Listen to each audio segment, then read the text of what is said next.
وما تأخر ويتم نعمته عليك ويهديك صراطا مستقيما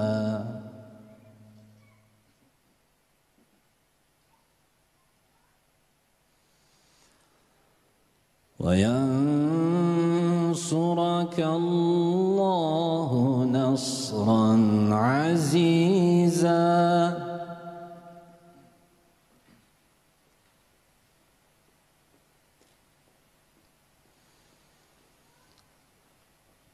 هو الذي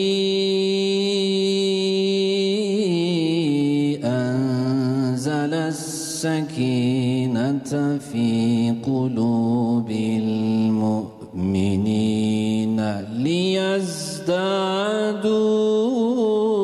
ليزدادوا إيمانا مع إيمانهم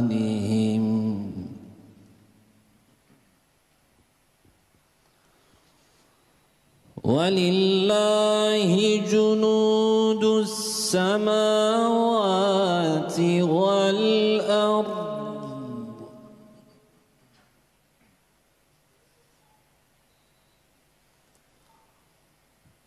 ولله جنود السماوات والأرض وكان الله عليما حكيما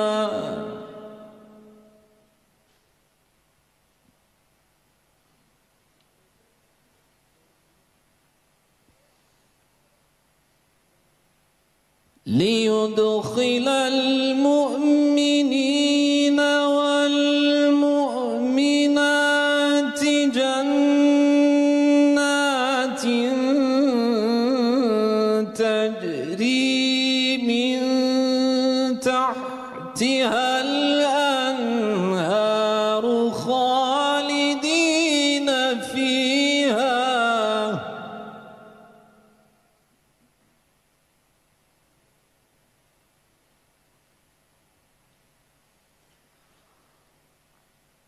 الأنهار خالدين فيها ويكفر عنهم سيئاتهم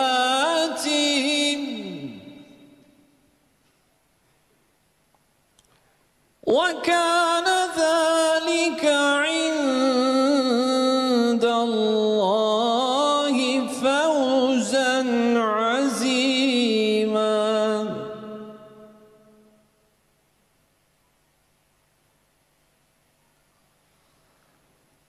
ويعذب المنافقين والمنافقات والمشركين والمشركات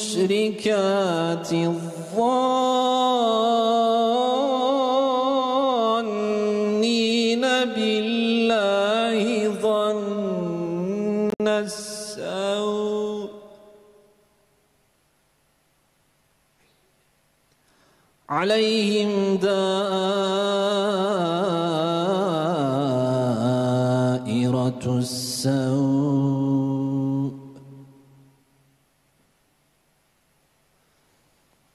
وغضب الله عليهم ولعنهم وأعد لهم جهنم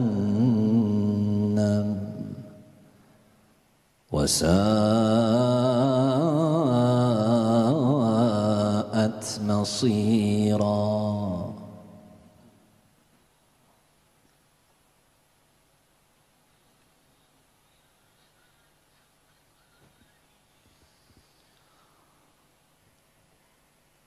ولله جنود السماوات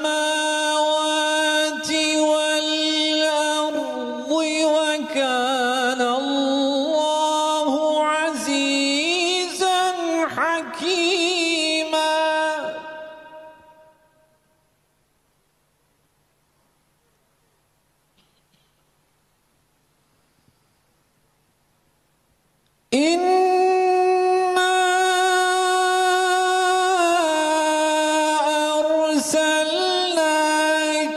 شاهدا ومبشرا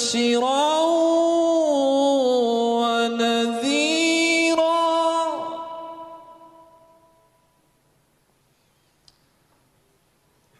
لتؤمنوا بالله ورسوله وتعزروه وتوقروه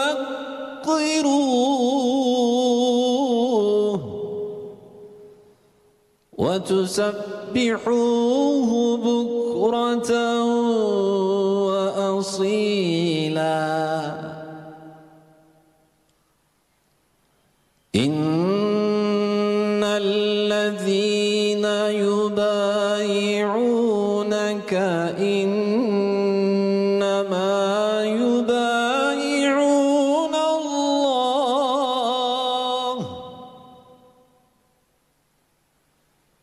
يد الله فوق أيديهم فمن نكث فإنما ينكث على نفسه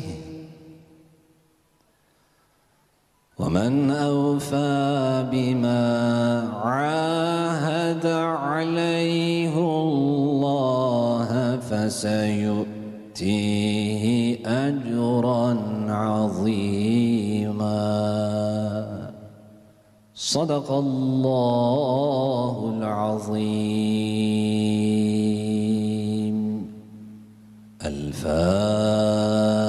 الفاتحة.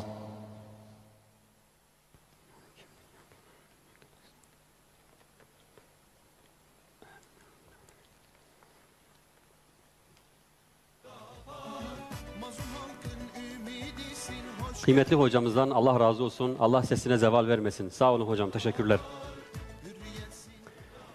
Yıl 1921. Aralığın 15'i. Mehmet Akif demişti ki, madem ki Hakk'ın bize vaat ettiği haktır, şarkın ezeli fecri yakındır, doğacaktır. Yıl 2012. Aralığın 19'u. Bir güneş doğdu kitabın orta yerinden. Bak yükselen Hüdapar'dır. Adem'den, Nuh'tan, İbrahim'den miras kalan bir davam vardır. Mevlana'dan, Fakih'den, Cezeri'den, Rabbani'den, Mevlana Halid-i Şehrezuri'den, zamanın bedi'i Said-i Kürdi'den, Akif'ten, Mizgin'den aldığım bir ilham vardır. Yıl 2012. Mevsimlerden kış. Ümmet coğrafyası emperyalist postalar altında. Ülkemde ise zihinler işgal altında. Mazlumlar yakarışta, Yusuflar rahmet kapısı gözler. Onlar adına bir kavgam vardır. Güneşi sağ elime, ayı sol elime verseler, terk etmeyeceğim bir davam vardır. Kıymetli misafirler, kongremizin açılışını yapmak üzere İl Başkan Yardımcımız Sayın Mehmet Emin Akyüz'ü sahneye davet ediyorum. Buyurun efendim. Hakka gelen özgürlük şiarındı senin. Hakikatin yolunda hürdavandı senin. Seninle bir daha hür olsun mazlumlar. Tamamdır. Bize seni gerek seni hoş geldin ey hüda. Sayın Genel Başkanım, kıymetli delegeler ve misafirler, hoş geldiniz. Hüdapar, Diyarbakır ili 3. olan kongresini bu münasebetle açıyoruz. Hepiniz hoş geldiniz, şeref verdiniz.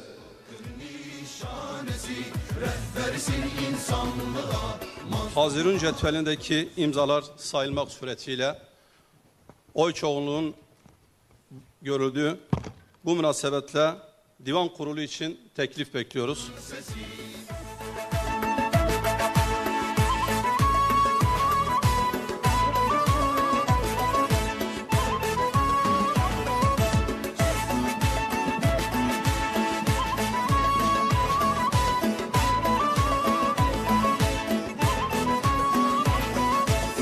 Cesaretsin Hüdapar, ferasetsin Hüdapar.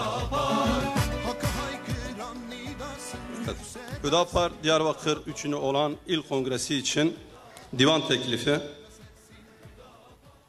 Divan başkanlığı için Şehmuz Tanrıkulu, divan başkan yardımcılığına Ercan Şenol, divan başkan katipliğine Mehmet Demir uygun görülmüştür. Teklif verenler Ali Yıldız, Mehmet Yurtaş, Ali Doğan, Mehmet Emin Akyüz. Teklifi oylarınıza sunuyorum. Kabul edenler, teşekkürler. Etmeyenler, yok. Oy çokluğuyla Divan Kurulu Başkanlığı kabul edilmiştir. Sayın Şehmuz Tanrıkulu, Ercan Şenol ve Mehmet Demir'i yerlerinize alalım lütfen.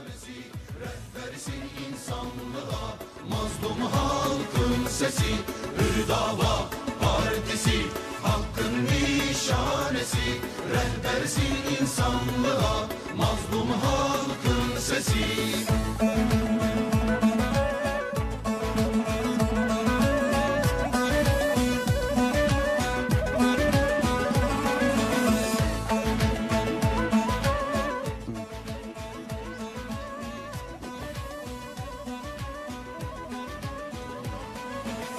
Hizmetperver Hüdapar, halka rehber Hüdapar, hakkın çağrısıyla geldin, hoş geldin ey Hüdapar.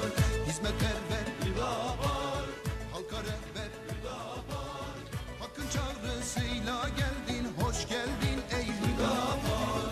Kardeşlik, beraberlik, sevdadır. Bismillahirrahmanirrahim. Sayın Genel Başkanım ve çok değerli Hazirun, Diyarbakır ilimizin 3.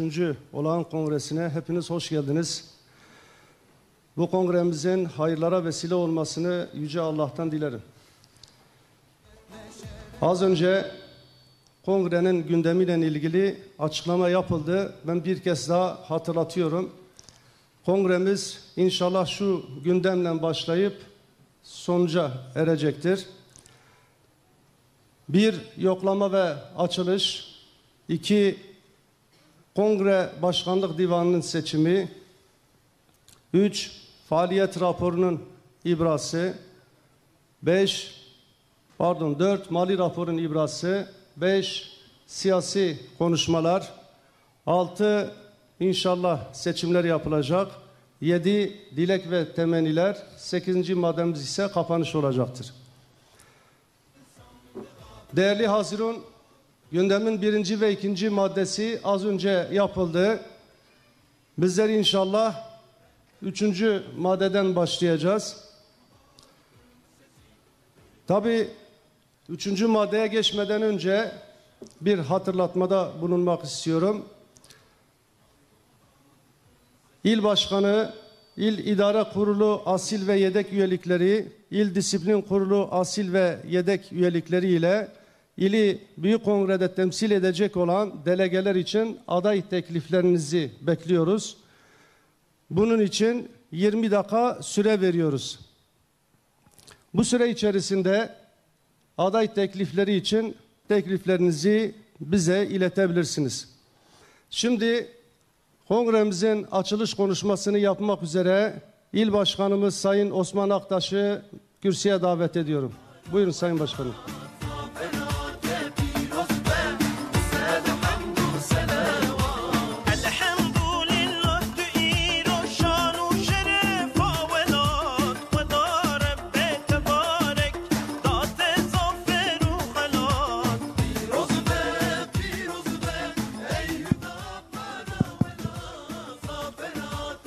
Bismillahirrahmanirrahim. Elhamdülillahi Rabbil alemin. Esselatu ve selamu ala hayri halki Muhammedin ve ala alihi ve sahbihi ve sellem. Değerli Genel Başkanım, Genel Merkez İdare Kurulu, siyasi partiler ve değerli dava arkadaşlarım. Hepiniz hoş gelmişsiniz, baş göz üstüne gelmişsiniz. Malum siyaset, ben daim söylerim, koltuk bakidir. Bizler geçiciyiz. Çünkü koltuğu sürekli birilerine devretmek zorunda kalıyoruz. Bu da böyle gerekir. Nasıl ki bizler bizden sonra gelecek olan nesil evlatlarımıza miras bırakıyorsak, onlar bizim yerimizi dolduruyor ve bıraktığımız yerde devam ediyorlarsa ve geleceğimiz olan o insanlara birçok emanetlerimizi ve birçok değerli şeylerimizi bırakıyorsak bizim de davamız aynen böyledir. Gelecek nesillere, daha iyi insanlara, daha verimli, hayırlı kardeşlerimize davamızı teslim etmek. Yani koltuk yerinde durur, bizler gidip geliriz inşallah. Arkadaşlar, öncelikle malumunuz hepimiz bu davanın müntesipleriyiz. Fakat bu bir gerçektir ki Allahu Teala ne kadar hamd ve şükretsek azdır. Davamız o kadar büyüktür ki biz belki emin olun kıymetini bilmiyoruz. Bu süreç içerisinde davamızı en iyi bir şekilde temsil etme noktasında verdiğimiz mücadelede kainatın Rabbi olan Allahu Teala ne kadar hamd ve şükür etsek şüphesiz ki azdır. Bizi hakikaten davamızı daha ileriye götürecek birçok imkanları bu zamanda bize sundu ve nimetlendirdi bizi. Bize düşen odur ki bu müntesibi olduğumuz bu büyük davanın, yani peygamberlerin davası. Çünkü biz İslami referansı olan bir partiyiz. Bizim davamız İslam'dır. Davanın geleceği ise bizim gibi fertlere teslim edilmiş olan bu emaneti, yani bu bayrağı bizden sonra gelecek olan nesillere Allah'ın inayet ve yardımıyla en güzel bir şekilde teslim etmektir.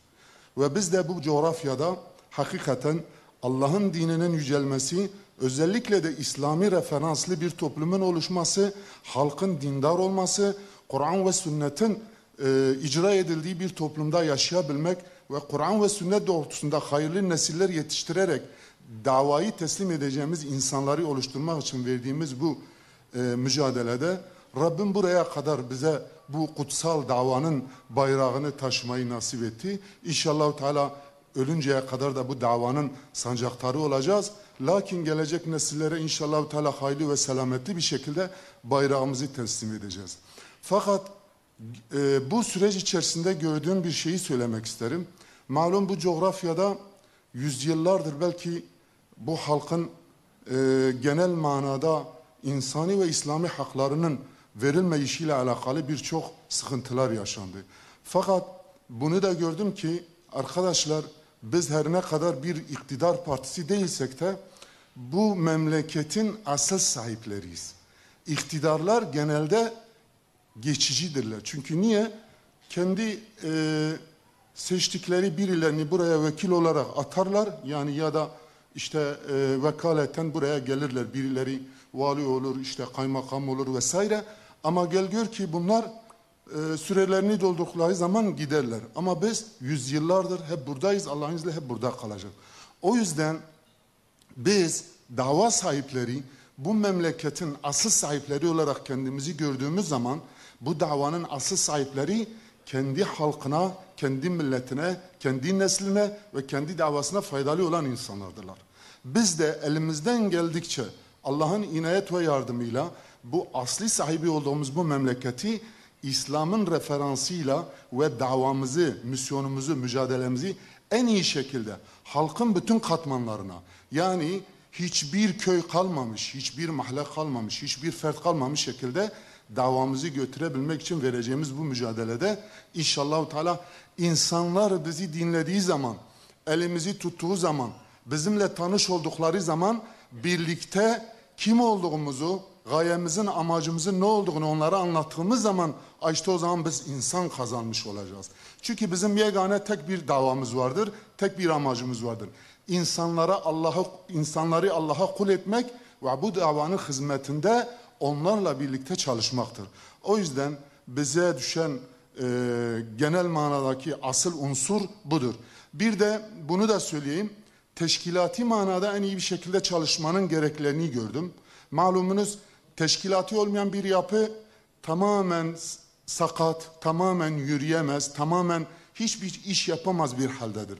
Elhamdülillah bizim genç ve dinamik bir potansiyelimiz var. Bu kardeşlerimiz hepsi çalışmaya hazırlar.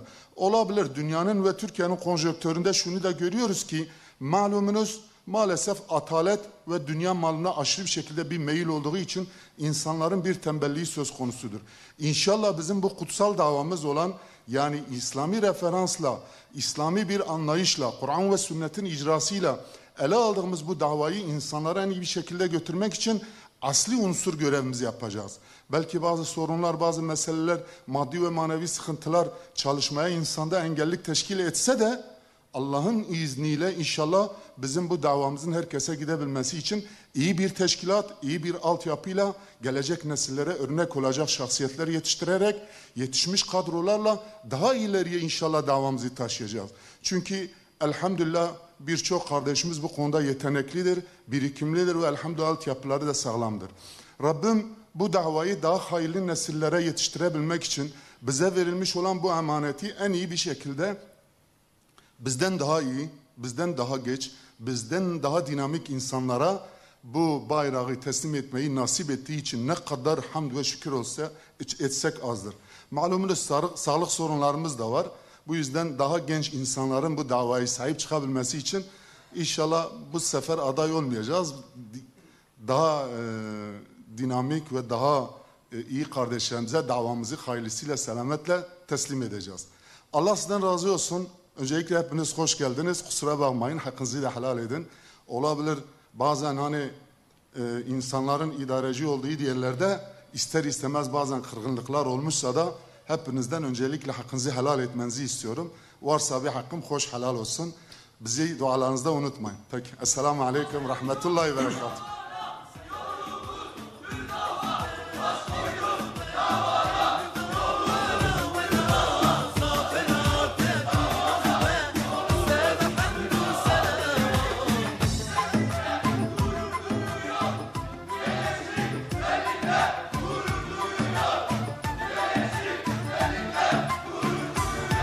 Evet, İl Başkanımız Sayın Osman Aktaş'a bu değerli konuşmalarından dolayı teşekkür ediyorum. Değerli Hazirun, şimdi gündemimizin 3. maddesine geçeceğiz. 3. maddeye geçmeden önce bir hatırlatma yapacağız. 3. maddemiz faaliyet raporunun okunmasıdır. Daha sonra kabul ve ibrası için oylarınıza sunacağız. Şimdi faaliyet raporu okunması için İl Başkan Yardımcısı Sayın Mehmet Emin Aküz'ü kürsüye davet ediyorum. Buyurun Sayın Başkanım.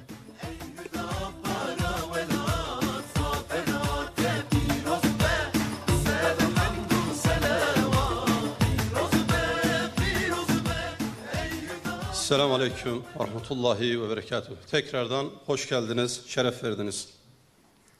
Hüdapar Diyarbakır ili 3. olan İl Kongresi'nin faaliyet raporlarını size arz ediyoruz. Hüdapar'ın kurulmasının temel dinamikleri arasında hürriyet ve adalet aşkının büyük bir pay bulunmaktadır.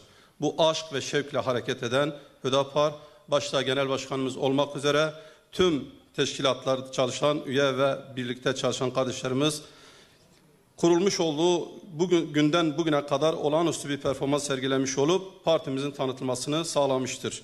Allah'ın izni ve inayetiyle bundan sonra da eksilmeden devam edecektir. İl İdare Kurulumuzun yapmış olduğu faaliyetler, İl İdare Kurulumuzun 2. olağan İl Kongresi'nden sonra 22.03.2018 tarihinde ilk toplantısını gerçekleştirmiştir. Bu toplantıda alınan kararlar parti tüzüğümüzün 58/2 maddesi gereği görev alanları belirlenmiştir. Bu görev alanların çerçevesinde iş bölümü belirlenmiş ve 2017 yılı kesin hesap bilançoları çıkararak genel merkeze göndermiştir. İl İdare Kurulumuz parti tüzüğüne göre 15 günde bir toplanması öngörülen toplantıları tertip edip organize ederek çalışmalar gerçekleştirmiştir. Birim başkanlarımızın sorumlu olduğu alanlarda halkımızın sorunlarını tespit ederek, yerinde tespit ederek gündeme getirmiştir.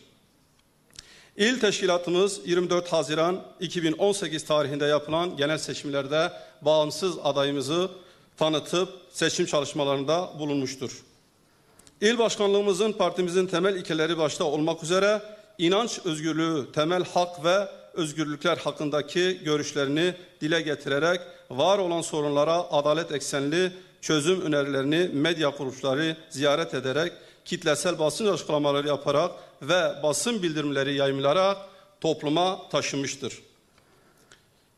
İl başkanlığımızın bünyesinde oluşturulan ziyaret ekiplerimiz il sınırları içerisinde meydana gelmiş taziye, hasta, ziyareti yaparak, sosyal ve kültürel etkinliklerde bulunarak halkımızın acı, sıkıntı, mutlu günlerinde yanında olmuştur. Ayrıca il başkanlığımızın bünyesinde kurulan uzlaşma komisyonumuz aralarında husumet bulunan aileleri bir araya getirerek barışmalarını sağlamıştır. İl başkanlığımız ilçe teşkilatlarıyla koordineli ve periyodik olarak köy ve esnaf ziyaretlerinin yapılmasını sağlamış. Bu ziyaretlerimiz düzenli bir şekilde devam etmektedir. Böylece esnaf ve sanatkarlarımızın ve köylerimizin sorunlarına çözüm bulmak için gayret edilmiş ve bu konuda raporlar hazırlanmıştır. Teşkilatlarımızın bulunduğu ilçe merkezlerinde bulunan mahallelerin tamamına temsilciler atanarak her mahalleye bir temsilci atanmıştır. Bu süre zarfında bir kısım ilçelerimizde teşkilat kurulmuş, bazılarında da temsilciler atanmıştır. Siyonist İsrail'in zulmünün mazlum Filistin halkı üzerindeki ve Kudüs'ümüze olan saldırılarını ABD'nin Müslümanların ilk kıblesi olan Kudüs'ü İsrail'in başkenti olarak kabul etmesi üzerine birçok kez kitlesel basın açıklamaları yaparak bu hukuksuzluğu kınadık. Ayrıca ABD'nin Orta Doğu barış planını kınamak için Diyarbakır İstasyon Meydanı'nda yapılan Kudüs bizimdir mitingine destek verdik. Başta Fransa olmak üzere Avrupa'daki İslam düşmanlığını kınamak ve protesto yapmak için kitlesel basın açıklamaları yaptık. Ahmet'in fethi etkinlikleri Diyarbakır'ımızın İslam ile tanışmasının yıl dönümü münasebetiyle Fetha Ahmet adlı sosyal ve kültürel etkinlikler düzenledik.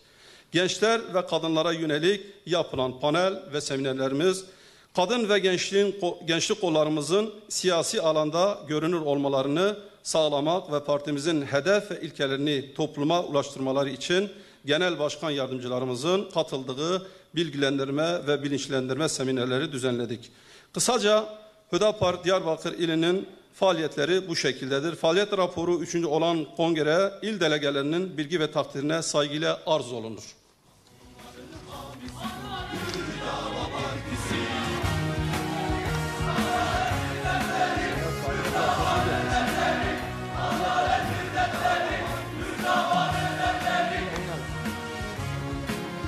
Faaliyet raporunu divana verebilirsiniz.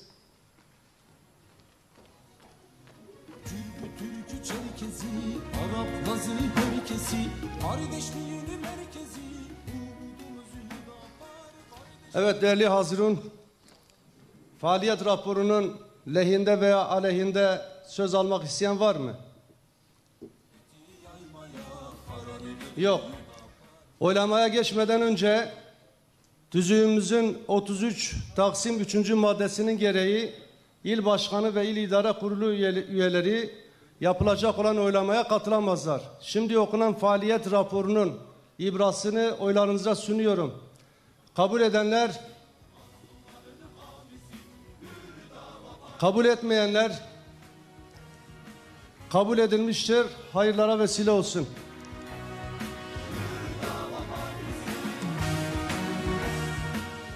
Şimdi gündemimizin 4. maddesine geçeceğiz. Mali raporun okunması için İl Başkan Yardımcısı Sayın Ali Yıldız'ı kürsüye davet ediyorum. Buyurun Sayın Başkan. Özgürce yaşam için çıktı yola Hüdapar. Özgürce yaşam için çıktı yola Hüdapar. İnsanlığını özüne, dostumun gülü yüzüne. Sayın Genel Başkanım, kıymetli misafirler, sizleri sevgiyle, hürmetle, muhabbetle selamlıyorum. Hepiniz 3. olağan kongremize hoş geldiniz, sefalar getirdiniz. Hüdapar İl İdare Kurulu Mali Faaliyet Raporu 2020 sayılı Siyasi Partiler Kanunu'nun 61 ile 69. maddeleri siyasi partilerin gelirlerini, 70 ile 77. maddeleri giderlerini, parti tüzüğümüzün 113 ve 114. maddeleri partinin gelirlerini, 115 ile 117. maddeleri ise parti giderlerini konu alır. 2820 sayılı kanun siyasi partilerin gelir ve gider kaynakları ile giderleri için usulle belirlemiş, muhafaza ve harcamalardan doğacak sorumluluğu ortaya koymuştur. Ayrıca partimiz tüzüğünün 33. maddesinde kongre ilgili teşkilat KDM yönetim organının faaliyet ve hesaplarını müzakere edip karara bağlar denilmektedir. Bu nedenle 11.03.2018 tarihinden 3. olağan kongremizin yapıldığı 08.11.2020 tarihine kadar olan 3 yıllık süreyi kapsayan mali faaliyetlerimiz aşağıdaki şekilde gerçekleştirmişiz. 2820 sayılı kanunun 73. maddesi ile parti tüzüğümüzün 117. maddesi uyarınca il teşkilatımızın il ve ilçe teşkilatları birleştirilmiş 2018, 2019 ve 2020 yılları tahmini bütçelerini süresi içinde hazırlayarak Genel İdare Kurulumuzun onayına sunduk. Parti tüzüğümüzün 117. maddesi gereğince il teşkilatımızın ve il ilçe teşkilatlarımızın 2018, 2019 ve 2020 yıllarına ait gerçekleşen gelir ve giderimizi kapsayan kesin hesapları yasal süresi içinde genel merkezimize gönderdik. Siyasi Partiler Kanunu'nun 70. maddesiyle parti tüzüğümüzün 115. maddesi gereğince 6 ayda bir teşkilatın gelir ve gider hakkında bir üst kademe hesap bildirimi yapılması gerektiğinden İl teşkilatımızın ve il ilçe teşkilatlarımızın 2018, 2019, 2020 yıllarına ait gelir ve giderimiz hakkında gelen merkeze hesap bildirimini yaptık. Bu itibarla 2. olağan il kongremizden itibaren düzenlenen tahmini yıllık bütçelerimizin gerçekleşme oranı ile ilgili olarak yaklaşık 3 yıllık gelir ve giderimizi kapsayan kesin hesaplarımızın toplamı aşağıda çıkarılmıştır. İl teşkilatımızın 11.03.2018 tarihinden 08.11.2020 tarihine kadar olan kesin hesaplarımız, toplam gelirlerimiz 132.574 TL, toplam giderimiz 131.165 TL. 11.03.2018 tarihinden 08.11.2020 tarihine kadar il ve ilçe teşkilatları birleştirilmiş kesin hesabımız. Toplam gelirimiz 297.547 TL, toplam giderimiz 294.309 TL. İl teşkilatımızın 2021 yılı tahmini bütçesi toplam gelirimiz 30.800 TL, toplam giderimiz 30.800 TL. İl ve ilçe teşkilatları birleştirilmiş 2021 yılı tahmini bütçesi toplam gelirimiz 101.942 TL, toplam giderimiz 101.942 TL'dir. İl teşkilatımızın mali faaliyet raporu 3. olan kongre delegelerine bilgi ve takdirlerine saygıyla arz olunur. Hepinizi Allah'a emanet ediyorum. Esselamu Aleyküm ve Rahmetullahi ve Berekatuhu.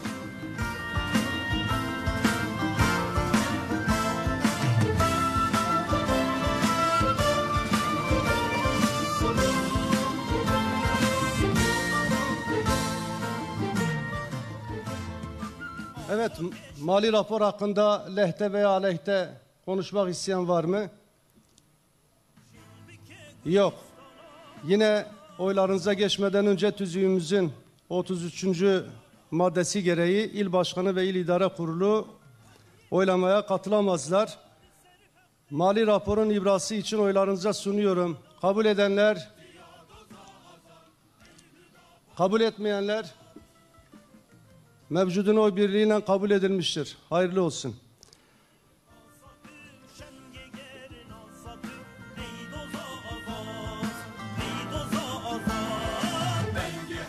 Değerli hazirun, gündemimizin 5. maddesi olan siyasi konuşmalar kısmına geçmeden önce aday teklifleri için verdiğimiz süre bitti.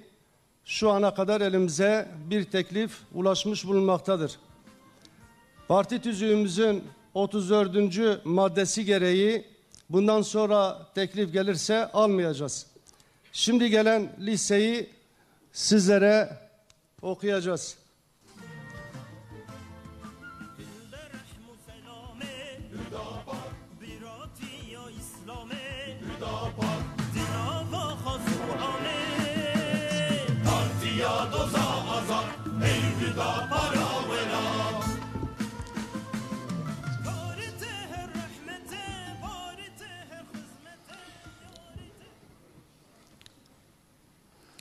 Hür Dava Partisi İl İdare Kurulu asil üye adayları: Metin Turan, Ali Doğan, Mehmet Emin Akyüz, Ali Yıldız, Ahmet Özdemir, Mehmet Faik Abdülhadioğlu, Mahmut Uçar, Mehmet Beşir Çelik, Mehmet Yurdaş, Mustafa Şenol, Ahmet Kaya, İslam Yüce, Erdem Aytimur, İsmail Salur, Mustafa Yalçın, Mehdi Taş, Abdülvahap Kaplan, Bilal Çakır, Medet Öztürk, Hasan Salamboğa, Metin Ay, Fuat Demir.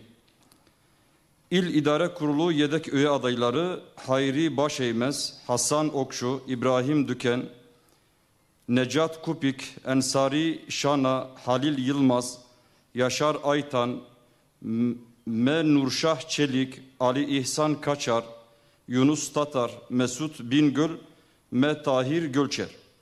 Hür Dava Partisi İl Disiplin Kurulu asil üye adayları Sedat Sevim, Menduh Emek, Deniz Karakoyun. Hür Dava Partisi İl Disiplin Kurulu yedek üye adayları Ramazan Casuk, Haktan Alyüz, Davut Tagil. Yok. Başkan adayımızı da okuyalım. Evet, başkan adayımız da Faruk Dinç. Evet. Değerli Hazirun, konuşma kısmına geçmeden önce sandık görevlileri için teklifler varsa alacağız. Hatırlatmada bulunuyorum. Şimdi il başkan adayımız Sayın Faruk Dinç'i kürsüye davet ediyorum. Buyurun Sayın Başkanım.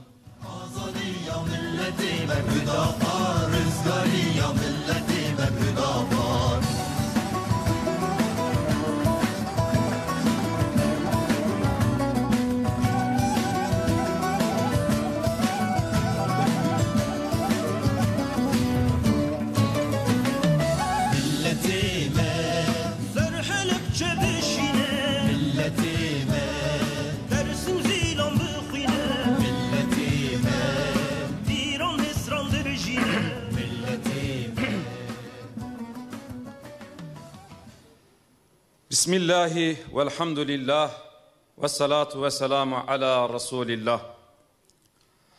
Hamd veri ardi asmin hakim ve adil Celle Celaluhu. Salatu selam mari önder siyasi rahber Hazreti Muhammed Mustafa ve selam ashabın jeyr.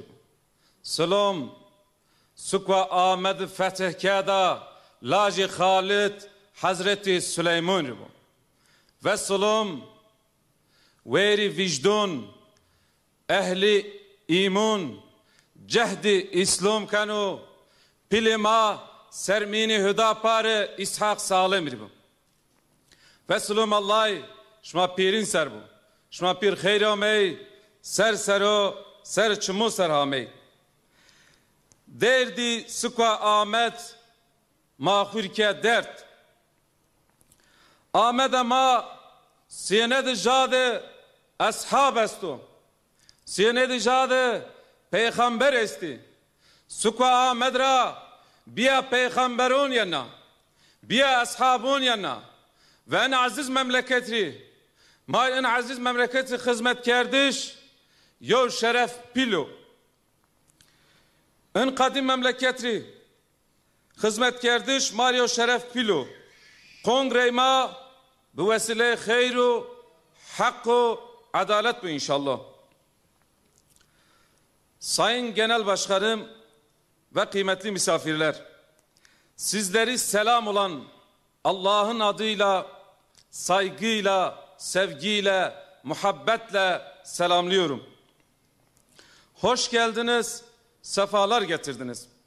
3. olağan kongremiz Diyarbakır'ımıza, halkımıza hayırlı, mübarek olsun.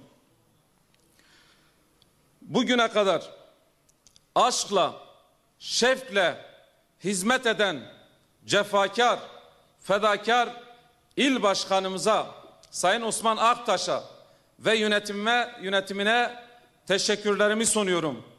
Allah yardımcısı ve yardımcımız olsun inşallah.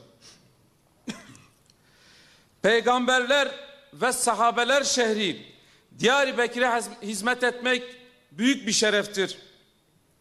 Diyarbakır'a hizmet aşktır, kutlu bir sevdadır. Bir şehir düşünün ki sahabeleri bağrında taşıyor. Ve bir şehir düşünün ki peygamberleri bağrında taşıyor.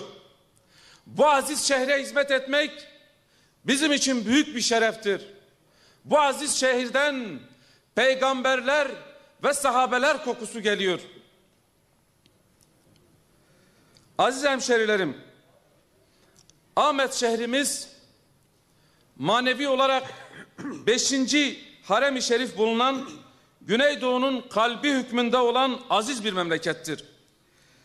Çevre illerimiz çoğu ihtiyaçlarını karşılamak için bu aziz memlekete gelirler. Ticari olarak da Güneydoğu'nun merkezi konumundadır. Çoğu gençlerden oluşan 2 milyona yakın nüfusa sahiptir. Batıda İstanbul neyse doğuda Diyarbakır da odur. Çok medeniyetlere beşiklik etmiş bir şehirdir. Ancak bu aziz memleket hak ettiği değeri tam olarak görmemiştir. Şimdiye kadar memleketimize ve insanımıza yeteri kadar sahip çıkılmamış. Hakları gasp edilmiş, emekleri sömürülmüş, ikinci evlat muamelesi görmüştür. Eğitim, sağlık, ulaşım ve altyapıyla ilgili sıkıntıları vardır. Aynı şekilde özellikle istihdam bakımından yeteri kadar siyasiler tarafından önemsenmemiştir. Özellikle gençlerin heba edilmesi anlaşılacak bir durum değildir. Gençlik Farsçada hazine anlamına geliyor. Maalesef bu hazinemiz hak ettiği değeri görmemiştir. 2 gençten biri mutsuz, umutsuz, hüzün girdabındadır. Toplumun ilerleyişi ve geleceği sadece teknolojik ilerlemeyle değildir. Yetkili merciler halkımızın sorununu çözmede yeteri kadar maddi ve manevi hizmet üretemiyorlar. Bundan dolayı gençlerimiz işsiz kalmış, refahı, ekmeğini dışarıda arama yoluna koyulmuştur. Gençlerimizin bazıları bu ihmaller sonucu ruhi bunalımlar yaşamış, uyuşturucuya bulaşmıştır. Değerli hemşerilerim, memleketimizin işsizlik oranları Türkiye'nin işsizlik oranından neredeyse 2 katıdır.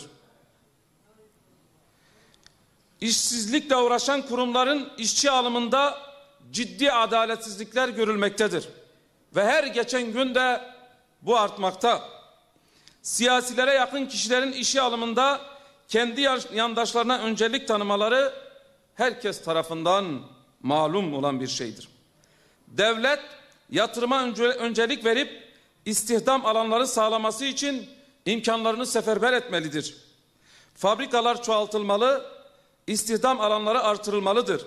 Devlet fabrikalara ve üretim merkezleri için verdiği hibeleri takip etmeli. Bu projelerin siyasilerin yandaşları tarafından suistimal edilmemesi için gerekli denetimleri sıklaştırmalıdır.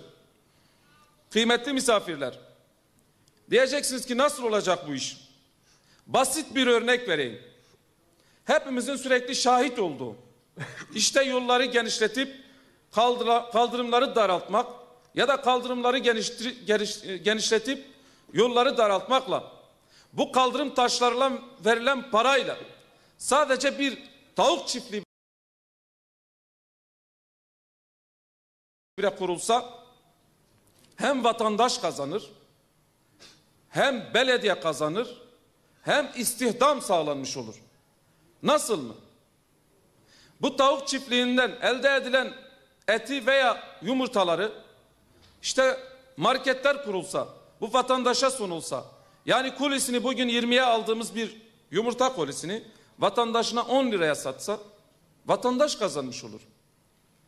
Belki bazı siyasiler için 5 TL önemsizdir. Ama bizim halkımız için bu çok önemlidir. Gerekirse 5 kilometre yürür, biz bu toprağın evlatlarıyız. Bu insanları, bu halkı tanıyoruz. Batıdan gelmedik. Biz buranın yerlisi olarak söylüyorum. 5 lira bir vatandaş için önemlidir. Gerekirse 5 kilometre yürür, gider o ucuz olan malı alır. Bunu yapmak çok mu zor? Bu istihdamı sağlamak çok mu zor? Ama maalesef siyasiler tamamen kendi hayatları üzerinde bir yaşam, bir düşünce inşa ediyorlar. Toplumu ve halkı düşünen kaç tane siyasetçi vardır? Ve bu noktada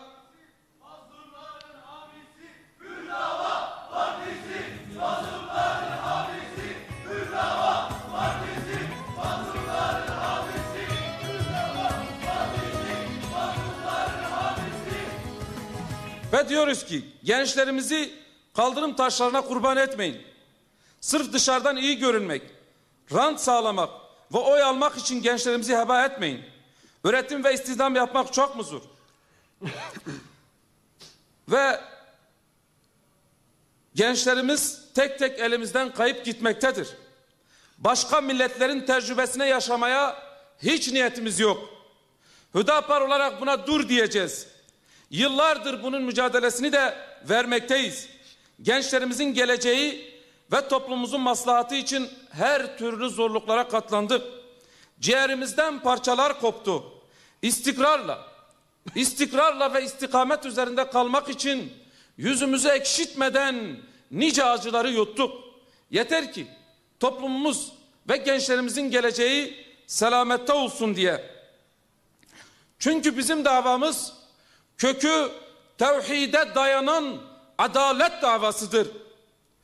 Yeryüzünde insanlığın her türlü korkudan emin olmayı sağlayan merhamet davasıdır. Siyaseti toplumun faydası için yapan, her türlü esareti reddeden, zihnen ve bedenen hür olan Hür Dava Partisi'dir.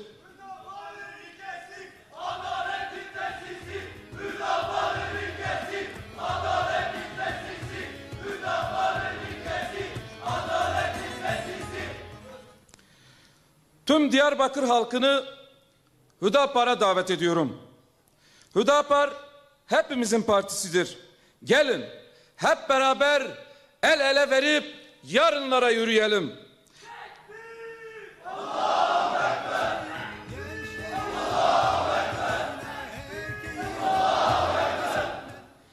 İnanç değerlerimiz ve bize ait mükemmel bir medeniyetimiz var. Birlikte güçlüyüz. Bu nedenle gelin hep beraber sesimizi yükseltelim. Diyarbakır gibi kadim memleketimizde iş alanları oluşturup birlikte yarınlara yürüyelim. Ve tüm Diyarbakır halkına ve gençlerine buradan da çağrı yapıyorum. Her zaman ve her sürede size hizmet etmek için hazırız. Her zaman kapımızı çalabilir. Hangi fikir, hangi renk, hangi ırk, hangi kültür olması önemli değildir. Çünkü tek başımıza sesimiz çıkmıyor ve hep beraber olursak inşallah daha güzel sesimizi duyurabiliriz.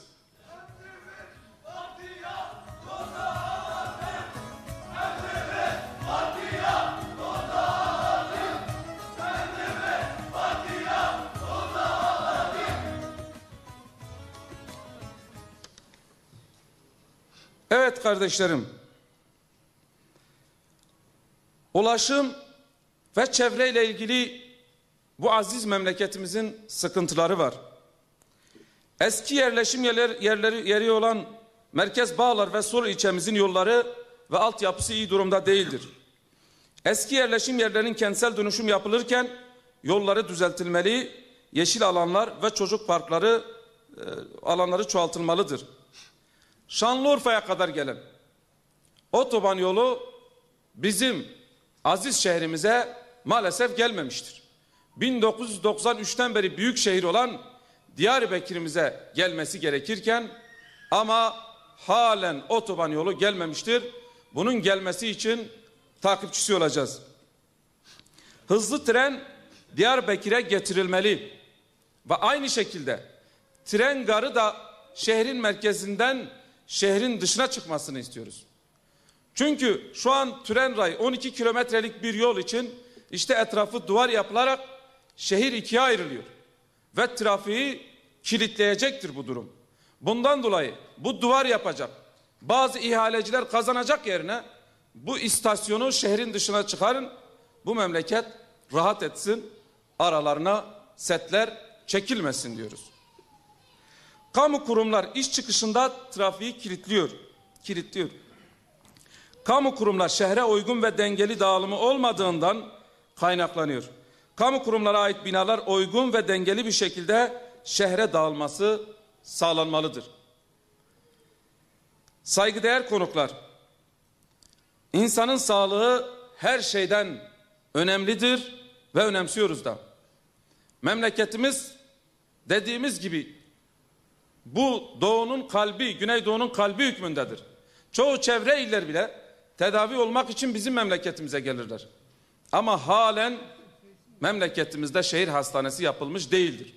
Yanı başımızda küçük şehirlerde şehir hastanesi yapılmasına rağmen bizim memleketimizde yapılmış değildir.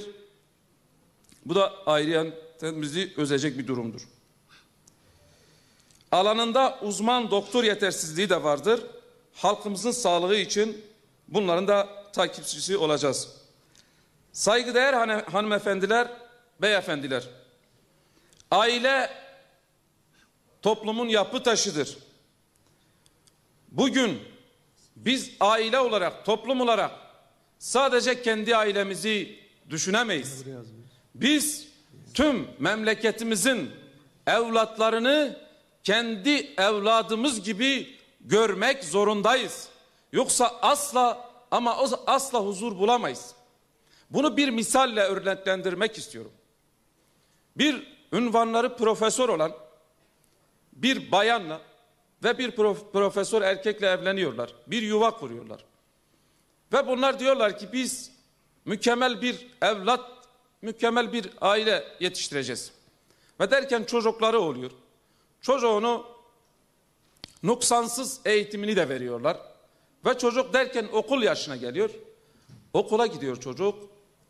Okulda bir arkadaşı tarafından bıçaklanıyor ve ölüyor. Ve sonra bu iki profesör düşünüyor. Biz nerede yanlış yaptık? Biz o kadar mükemmel yetiştirdik. Ama çocuğumuz öldü. Ve diyorlar ki biz demek ki toplumu yetiştirmemiz lazım. Sadece kendi çocuğumuzu yetiştirmek bizi kurtarmayacaktır.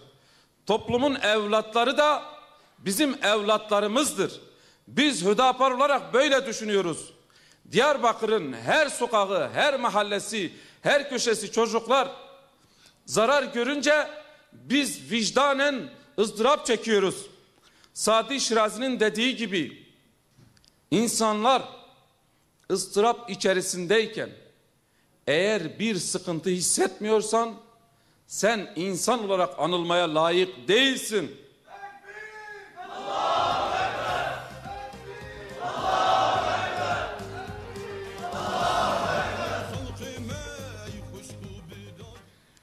Bu noktada Diyarbakırlı her aile bizim ailemizdir. Maddi ve manevi destek olmak, gerekli kurum ve kuruluşlarla halkımıza yardımcı olmaları için işin takipçisi olacağız. Kardeşlerim, halkımız Kürt olduklarından dolayı iyi niyetli olmayan siyasilere kurban ediliyorlar. Batıdan gelip sahnelere çıkıp işte bir Kürtçe bir şeyler söyleyip Kürt meselesini çözdüğünü zannediyorlar. Ya da seçim dönemlerinde Kürt Türk kardeştir. İşte Türk'le Kürt et tırnak gibidir. Seçim dönemlerinde böyle söyleyip biraz daha açık ifadeyle Kürtlere bakınca böyle oy gibi görüp ve bu şekil kendilerince Kürt meselesini çözdüğünü zannediyorlar. Seçimlerden sonra tırnaklarını kesip atıyorlar. Ve diğer bir şekilde Kürt halkı mazlumdur, içlidir, samimidir, duygusaldır. Kürtçe bir şarkı söylediğin zaman duygulanır. Çünkü çok çile çekmiştir. Hüzünlerle büyümüştür. Ve bazıları da bu mazlumiyet üzerinden bir güç kazanıp bu duygusallığı kullanarak güç kazanıp maalesef Kürt halkımızın evine ateş düşürmediği kalmadı. Ve biz şunu diyoruz halkımıza. Siz bunların hiçbirine esir değilsiniz. Gelin. Gelin hür davaya katılın. Hür dava senin hayalinin ta kendisidir. Önce insan diyoruz. Kültür, ırk, renk, statü gözetmeksizin. İnsan olmanın kişiyi onurlu kılmak ve haklarını tayin etmek için yeterli olduğunu söylüyoruz.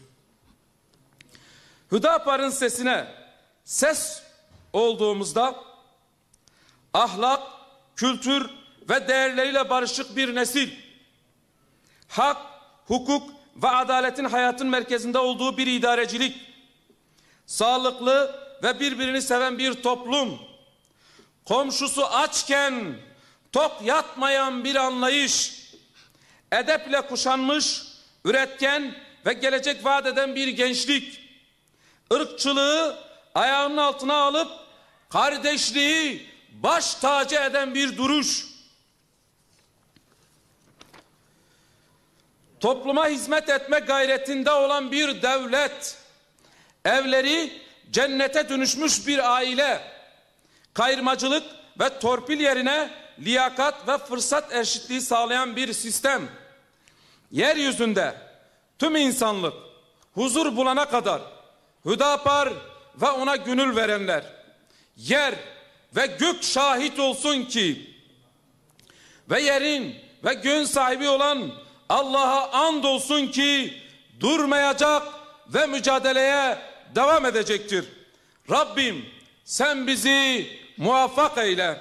Tekrardan Diyarbakır'ımızın 3. olan il kongremiz hayırlı, mübarek olsun. Sizi sevgi, saygı ve muhabbetle Yüce Rahman'a emanet ediyorum.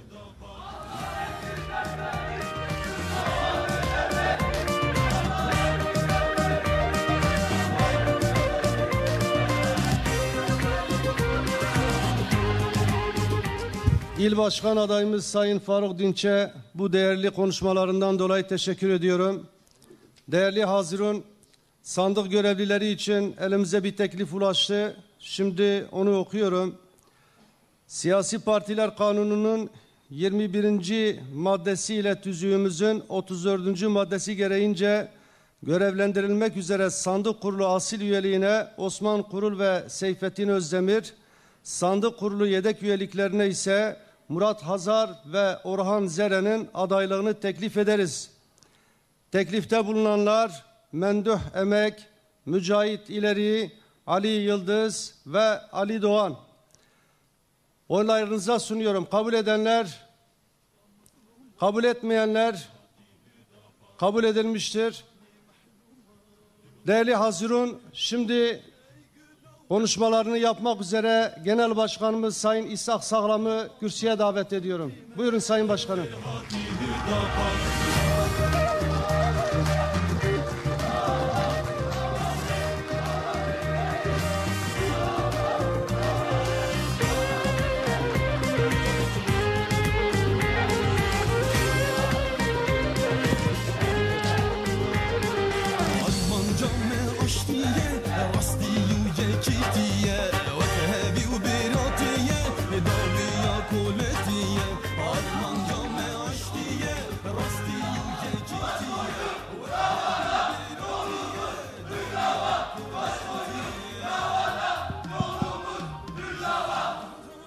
Bismillahirrahmanirrahim. Bizleri 3. kongreye ulaştıran Allah'a hamdolsun. Diyarbakır'ın Ahmet'in peygamber sevdalısı olarak anılmasına sebep olan Muhammed Mustafa'ya salat ve selam olsun. Değerli divan, sayın davetliler, basın mensupları, kıymetli hazirun, hanımlar, beyler ve sevgili gençler. Sizleri hürmetle, muhabbetle selamlıyorum. Hoş geldiniz, sefalar getirdiniz.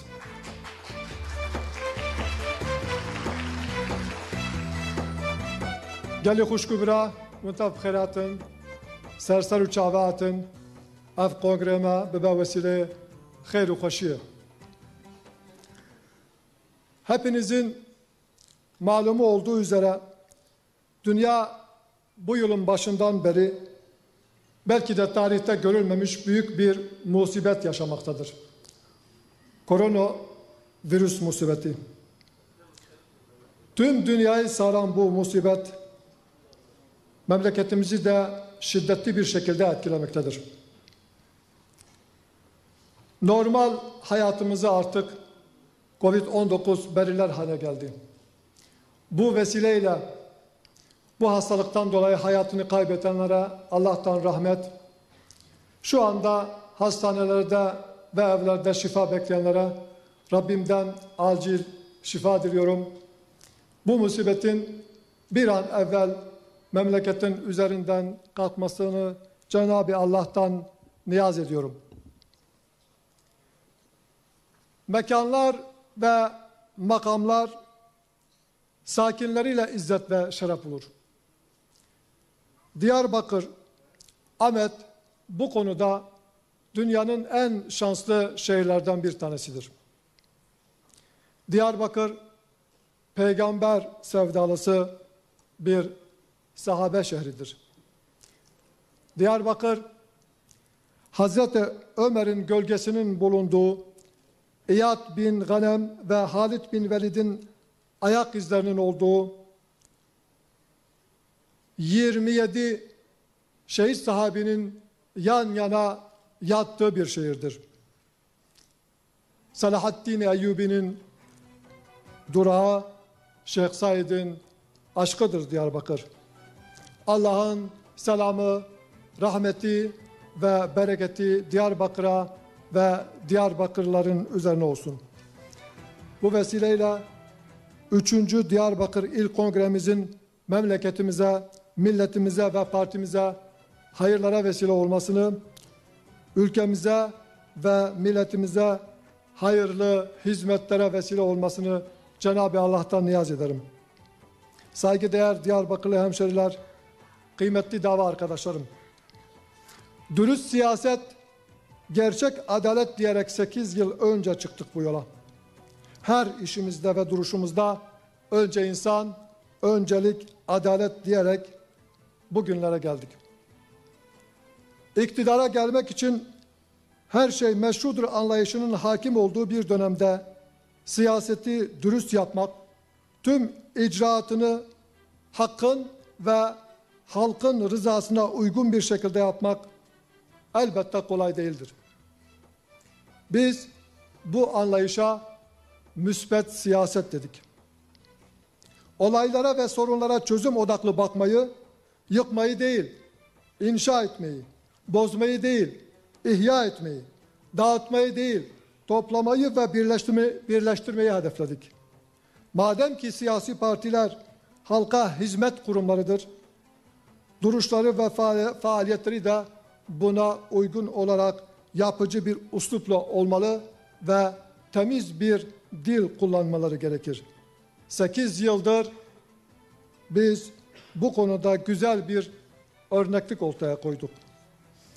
Umuyor ve diliyorum ki müsbet siyaset anlayışımız tüm siyaset dünyasına hakim olur. Ülkeye ve millete hizmet yolunda çatışan partiler değil, hayırda yarışan partiler görmeye başlarız. Saygıdeğer Diyarbakırlı hemşerilerim, sevgili dava arkadaşlarım, son yıllarda dünya yeni bir kaos sürecini yaşamaktadır. Beşeriyet tarihinde belli dönemlerde vuku bulan dönemeçlerden birinin eşiğindeyiz. Ancak bu yeni sürecin ümmet için öncekilerden daha zor ve sıkıntılı geçeceğine benziyor. Artık düşmanlar silahlı ordularla üzerimize gelmiyorlar. Önce beyinleri ve zihinleri işgal ediyor, daha sonra ülkelerin yeraltı ve yerüstü zenginliklerine musallat oluyorlar. Ordu ve donanmalarla coğrafyaları işgal etmek yerine kullandıkları teknik imkanlar ve mankurtlaştırılan insanlar eliyle bu işgaller içeriden yapılmaktadır. Bu konuda oynanan oyunların farkında olmaz, ve gerekli tedbirler alınmazsa önce inanç ve ahlaki değerlerimizi, daha sonra da hürriyetimizi ve kaynaklarımızı kaybederiz. Paranın, basının ve teknolojinin tüm imkanları kullanılarak İslam toplumunu ifsad etmek isteyenlerin oyunlarını bozmanın yolu 14 asırlık kadim medeniyetimizi öğrenme ve bunun gereğini yapmaktan geçmektedir. Yüzyıllardır içeriden ve dışarıdan yapılan saldırıya rağmen halen bir İslam toplumundan ve kültüründen bahsediliyorsa bu değerimizi muhafaza ettiğimizden dolayıdır. Saygıdeğer hemşerilerim, değerli dava arkadaşlarım, alemlerin Rabbi insanı bir erkek ve bir dişiden yaratıp yeryüzüne halife olarak gönderdi. Sonra da insanları yeryüzüne halklar ve kabileler haline getirdi. İnsanların birbirine karşı üstünlüğünün soy, kavim ve renkleriyle değil, takvasıyla olacağına hükmetti. Bu ilahi bir fermandır. Kim bu ilkelere aykırı hareket eder, Allah'ın ayetlerinden birini inkar etmiş olur. Rabbine karşı isyan etmiş olur. İnsanlık tarihi Allah'ın koyduğu bu düzene karşı gelenler ile Rabbinin rızasına uygun hareket edenlerin mücadelesinden oluşmaktadır. Yine tarih bize şunu net bir şekilde göstermiştir ki, kim Allah'ın koyduğu düzene, yani sünnetullah'a karşı durmuş ve insanlara zulmetmiş ise kısa bir süre sonra tarih sahnesinden silinmiştir. İnsanlara ben sizin Rabbiniz değil miyim diyecek kadar azgınlaşan Nemrutlar, Firavunlar ve Ebu Cehiller bugün lanetlenen aşağılık mahalluklar olarak anılırken onlara karşı tevhid ve hak mücadelesi veren Musa, İbrahim ve Muhammed Mustafa, Rabbimin selamı hepsinin üstüne olsun, insanlığın rehberleri ve kurtuluş önderleri olma misyonunu halen devam ettirmektedirler.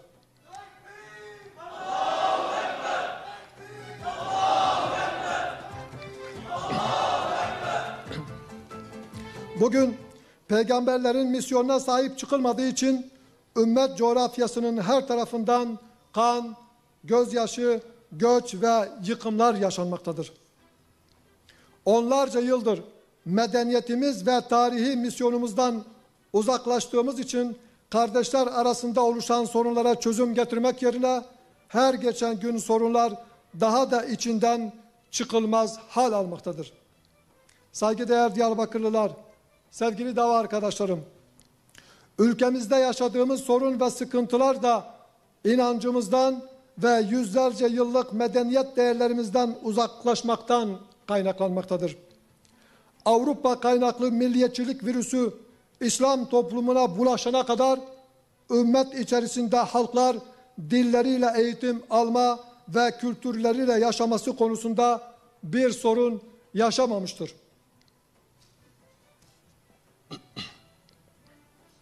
Ümmetin birliğini bozmak için İslam coğrafyasına milliyetçilik virüsü zerk edildikten sonra sorunlar oluşmaya başladı ve bir daha bu topraklar huzur yüzü görmedi. İslam medeniyetinde tüm inananlar renkleri, dilleri, kavimleri ve coğrafyaları ne olursa olsun kardeştir. Bu anlamda İslam tarihinde Müslüman toplumlar arasında kavimler çatışması ve dil sorunu yaşanmamıştır.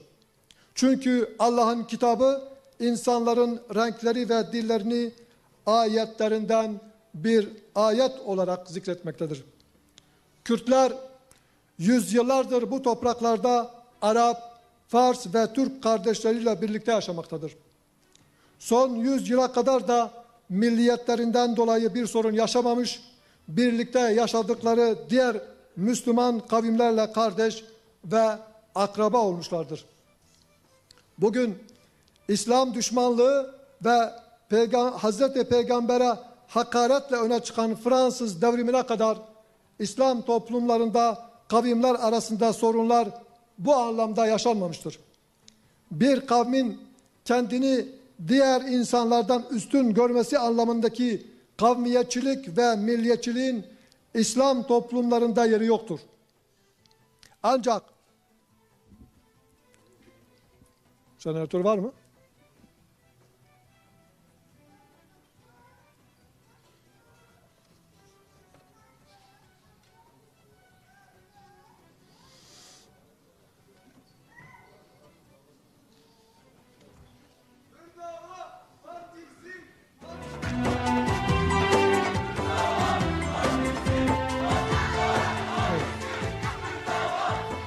Evet. Bir kavmin kendini diğer insanlardan üstün görmesi anlamındaki kavmiyetçilik ve milliyetçiliğin İslam toplumunda yeri yoktur. Ancak planlı ve programlı olarak ümmeti bölmek için aramıza sokuldu ve maalesef başarılı da oldular. 100 yıldır aynı senaryolar tekrarlanıp durmaktadır. Bu ülke insan kaynaklarıyla, tarihiyle, coğrafyasıyla, yeraltı ve yerüstü kaynaklarıyla, medeniyetiyle dünyaya yön verebilecek ve önderlik edebilecek potansiyeline rağmen suni sorunlar ve iç kargaşalarla adeta çevresinde esen rüzgarlara göre şekil alan uydu bir ülke haline getirildi. Ülkenin sorun ve sıkıntılarının büyük bir kısmına kaynaklık eden Kürt meselesi adil bir şekilde kardeşlik hukuku çerçevesinde çözülmediği sürece ülkenin rahat ve huzur görmeyeceği artık görülmelidir. Kürtler bu ülkenin iki ana kurucu unsurlarından biridir. Bir kavmin yok sayılmasıyla, kültürünün ve dilinin yasaklanmasıyla yok olmayacağı net bir şekilde ortaya çıkmışken, çok basit olan çözümün hayata geçirilmesi için hiçbir adımın atılmaması düşündürücüdür. Sevgili Diyarbakırlılar, kıymetli dava arkadaşlarım, Kürt meselesinde red ve inkarcı anlayışın terk edilip çözüm arayışlarının konuşulması bile ülkenin sosyal, siyasi ve ekonomik açıdan düzelme trendine girdiğini hep birlikte müşahede ettik. Sorun çözüme kavuşursa hiç şüphesiz yeniden şekillenen dünyada en etkin ülkelerden biri haline gelinecektir. Sorunun çözümsüzlüğe doğru gitmesinde elbette dış müdahalelerin etkisi vardır.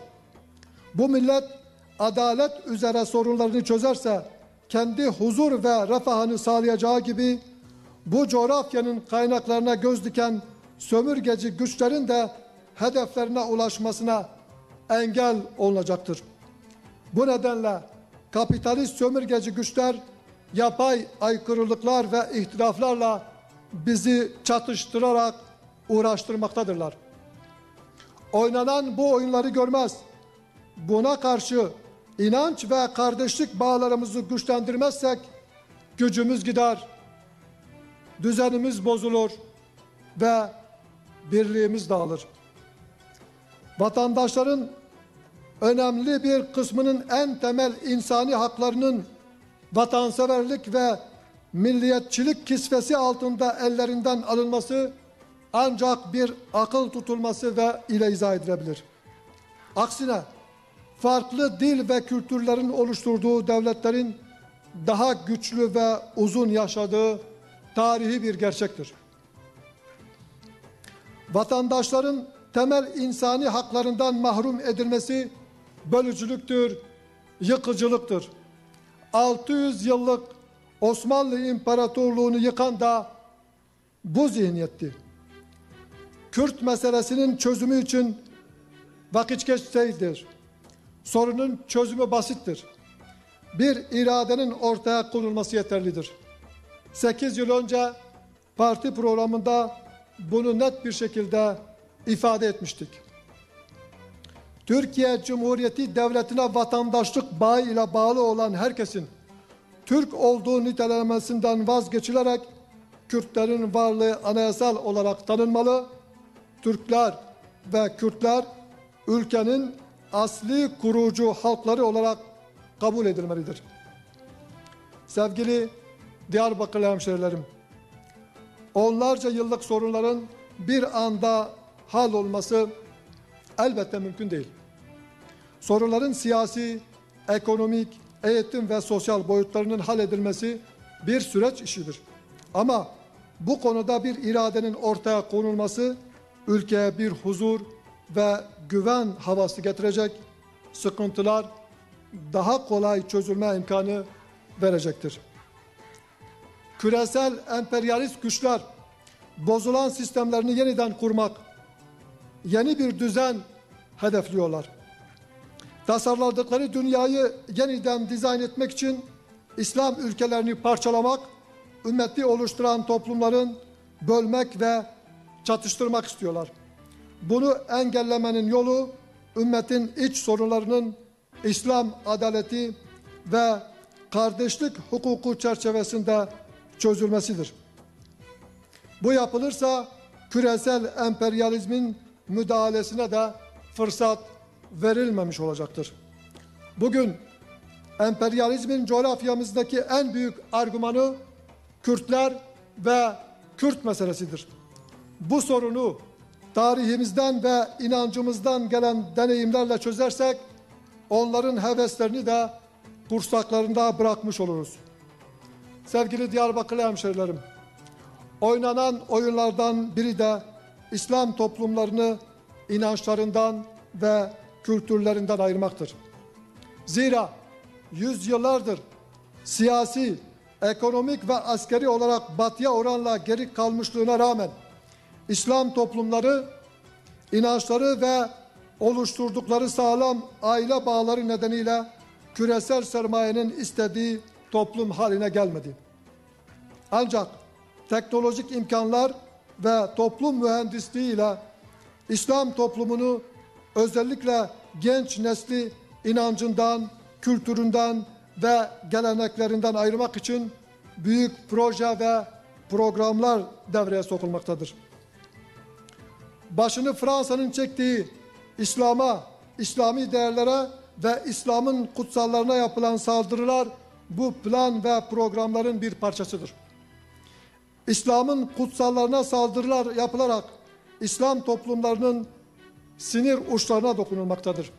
Böylece inançlarına ve kutsallarına yapılan hakarete karşı bile duyarsız bir Müslüman şahsiyet oluşturmak istiyorlar. Bu hakaretler yıllar önce hesabı yapılmış ve altyapısı oluşturulmuş saldırılardır. Müslümanlar bu hakareti hiçbir şekilde kabul etmemelidir. Bu saldırıya karşı çaresiz de değiliz. 2 milyara yakın bir İslam toplumu var. Peygamberlerini canından aziz bilen 100 milyonlarca peygamber sevdalısı var. Bugün 2 milyara yaklaşan nüfusuyla Müslümanların sadece Fransız mallarını boykot etmesi bile yapılan bu küstahlıktan vazgeçmesine yetecektir.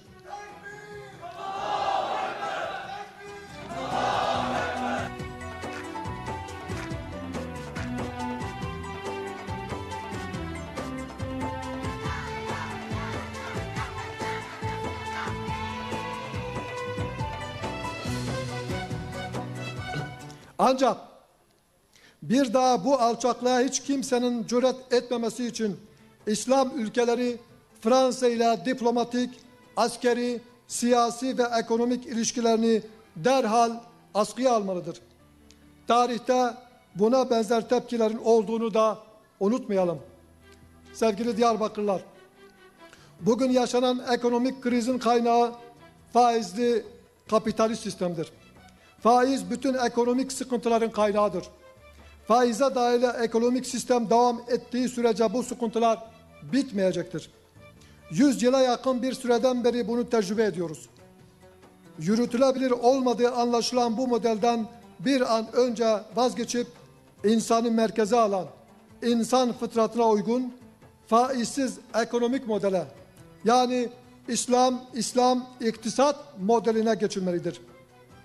Hiçbir emek harcamadan paradan para kazananları desteklemek yerine emek harcayan, üreten ve yeni istihdam oluşturan üretici teşvik edilmeli, bölgeler arasındaki kalkınmışlık farkları kaldırılmalıdır.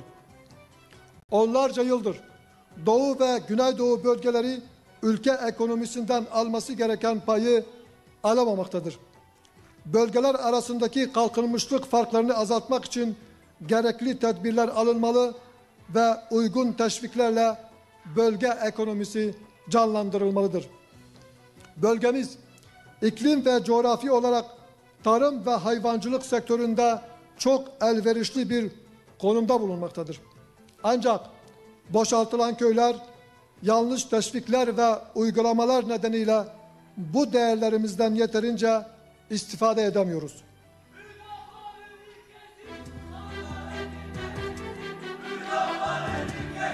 Evet.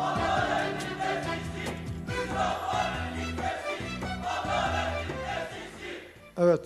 Tarla ve meralarımız da gerektiği gibi kullanılamıyor. Gerek sanayi, gerekse tarım ürünleri açısından dışa bağımlılıktan kurtulmanın yolu, sahip olunan imkanların sonuna kadar kullanılmasından geçer. Bulunduğumuz bölge, coğrafi ve iklim şartları bakımından ülkenin stratejik ihtiyaçlarının önemli bir kısmını karşılayabilecek potansiyele sahiptir. Koronavirüs salgını stratejik gıda ürünlerinin bu ülke için ne kadar önemli olduğunu net bir şekilde ortaya koymuştur.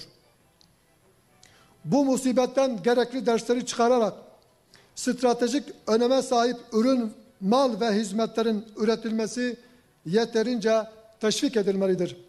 Hayatın her alanında ihtiyaç duyulan mal ve hizmetleri yerli imkanlarla üretebilmek için gerekli tedbirler alınmalıdır.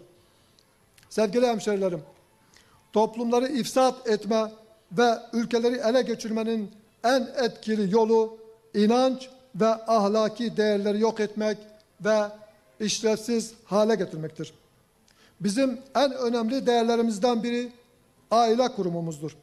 1400 yılda şekillenen aile yapımız ve kültürümüz dışarıdan yapılan saldırılara karşı en önemli zırhlarımızdan biridir. Bu nedenle aile kurumumuz ana hedef durumundadır. Aile yapımızı ortadan kaldırıp insanları başıboş fertler yığını haline getirmek için çeşitli yollar denenmektedir.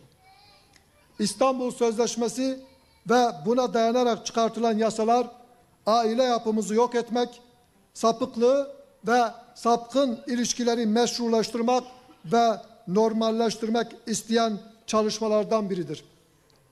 Bugün Avrupa ülkeleri bile toplumsal düzeni ve aile yapılarını bozduğu gerekçesiyle bu sözleşmeden çekilmek için faaliyete geçmiş bulunmaktadırlar. Ama bir İslam toplumunun bu sözleşmeye bağlılıkta ısrar etmesini anlamak mümkün değildir. Sözleşmenin verdiği zarar geri dönülmez bir raddeye gelmeden önce bu sözleşmedeki imza geri çekilmeli ve halkımızın gelenek, görenek ve inancına uygun yasalarla bu alanda meydana gelen ifsadın önüne geçilmelidir. Aile kurumuna yapılan saldırılardan biri de genç evliliklerin yasaklanması ve ağır cezai yaptırımlara bağlanmasıdır. Toplumun inanç ve geleneklerine uygun bir şekilde karşılıklı rıza ile yuva kuran binlerce erkek, cinsel istismar gibi aşağılayıcı bir suçlama ile cezaevinde bulunmaktadır. Kadını istismara karşı koruma adı altında binlerce kadın mağdur edilmekte, çocuklarıyla ailenin tüm yükünü tek başına taşımaya zorlanmaktadır. Kadını koruma adı altında aile hayatı ve yuvalar yıkılırken gayrimeşru birliktelikler teşvik edilmektedir. Yüzyıllardır bu mağduriyetlerin giderilmesi için yükselen çığlıklar bir avuç batıdan fonlanan derneklerin itirazları nedeniyle duymazlıktan gelinmektedir. Bir an evvel genç evlilik mağdurlarının çığlıklarına kulak verilmeli ve toplumun inançlarına, gelenek ve göreneklerine uygun düzenlemeler yapılmalıdır.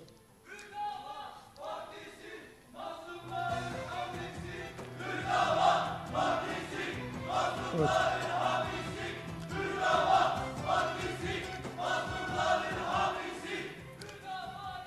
Sevgili dava arkadaşlarım, sevgili gençler, 8 yıldır sorun ve sıkıntılardan kurtulmanın, huzur ve güven ortamının oluşturmanın, insanı merkeze alan ve adaleti önceleyen anlayışla mümkün olacağını dile getiriyoruz. İnsanı merkeze alan ve adaleti önceleyen anlayış, icraatın esasını oluşturmadığı için ülkenin her kesiminden itirazlar, şikayetler ve feryatlar yükselmektedir. İnsanı merkeze almayan devlet uygulamaları nedeniyle özgürlük ve güvenlik dengesinde her gün denge biraz daha güvenlikçi uygulamalara doğru gitmektedir. Mesken masuniyeti kavramı neredeyse hukuk dünyasından çıkmış bulunmaktadır. İfadeye çağrıldığında istenen yere gelecek olan kadınların gözaltına almak için gece yarıları onlarca polis kapılarını zorlayarak evlerine girmekte, küçücük çocukların yıllarca sürecek psikolojik travma yaşamalarına neden olunmaktadır. Masuniyet karinesi rafa kaldırılmış durumdadır. İnsanlar mahkemelerden beraat kararı aldıkları halde emek verdikleri, ekmek yedikleri kurumlardan ihraç edilmektedir.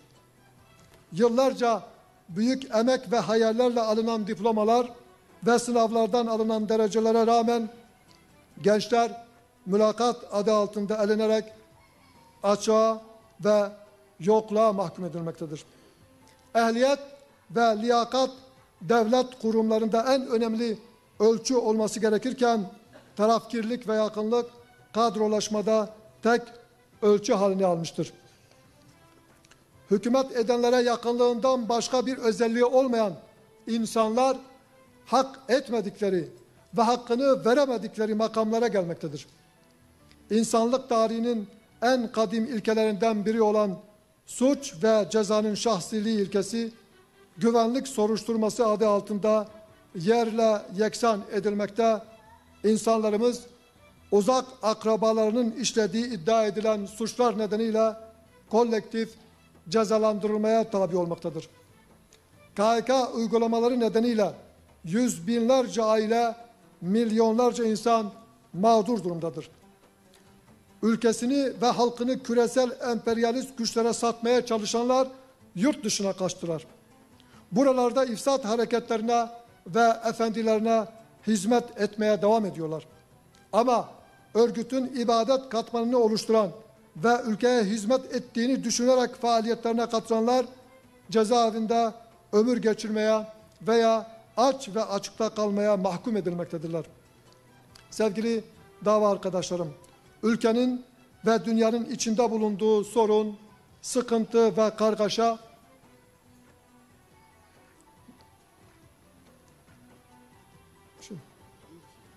ülkenin ve dünyanın içinde bulunduğu sorun, sıkıntı, kargaşa ve kaosun bitmesine yönelik ileri sürülen çözüm önerilerinin bir işe yaramadığını görüyoruz. Ülkeyi yeniden huzur ve güven ortamına kavuşturacak çözüm, Hüdapar'ın ortaya koyduğu modeldir. Ancak Hüdapar'ın ortaya koyduğu program ve modelin bu ülke insanına doğru bir şekilde anlatılması gerekir. Bu nedenle halkın siz hür kadrolara ihtiyacı var. Bu sorumluluk hepimizin üzerinedir. Yolumuz uzun, yükümüz ağır, imkanlarımız kısıtlı, zamanımız dar, takatimiz sınırlıdır. Ama iman varsa imkan da vardır. Ve hür kadrolarda bu inanç ve azim mevcuttur. Bu vesileyle Hüdapar'ın önce insan, öncelik adalet anlayışının tüm ülkeye hakim olması ve Hüdapar güneşinin coğrafyamızda ışıdığı günlere kavuşmak dileğiyle Diyarbakır 3. Olağan İl Kongremizin ülkemiz, milletimiz ve partimiz için hayırlara vesile olmasını diliyorum. Görevini devreden arkadaşlarıma bugüne kadar